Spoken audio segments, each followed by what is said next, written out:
პირველი კადრები ეს არის შავ-თეთრი ტელევიზორი მახსოვს და მაშინ სად იყო ეს დისტანციური მართვის პულტები, უნდა მისულიყავი და მე ვერ ვწდებოდი რომ გადამერთო ფეხბურთზე, მაღლა იყო ტელევიზორიდან.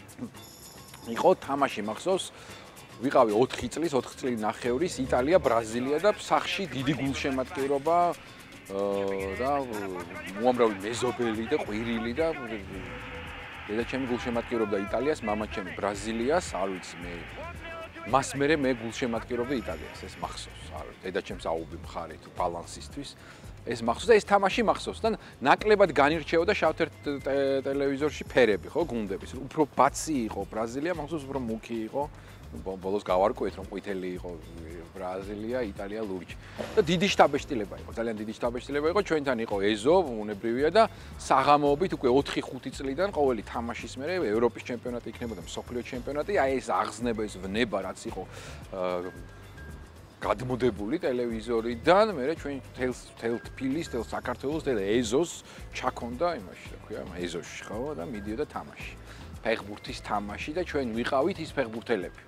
და ეს იყო მთავარი, რომ მე ვარ პლატინი, მე ვარ როსი, მე ვარ ეს ყველა ინაწილებდა იმ გმირს, რომელიც ცოტა ნახევარი საათი ადრე ან წინა დღეს ანახი ყავდა ტელევიზორში.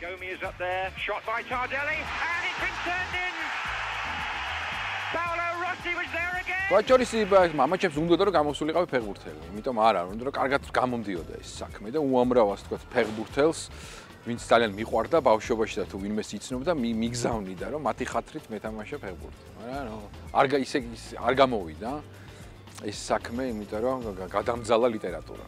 ერთმანეთს არ უხდება. არ უხდება რა, ძნელია.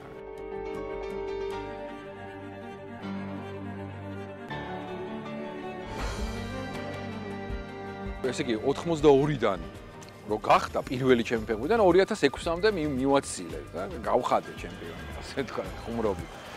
იმის მერე რაღაცნაირად უფრო ობიექტური გულშემატკივარი გავხდი. თამაშის მანძილზე შეიძლება ხანვისკენ გადავიდე ხანვისკენ, იმიტომ რომ გულშემატკივრობ როგორც ყოველთვის ფეხბურთს, რიტმს და სანახაობრივ ფეხბურთს მიმდინარეობისას.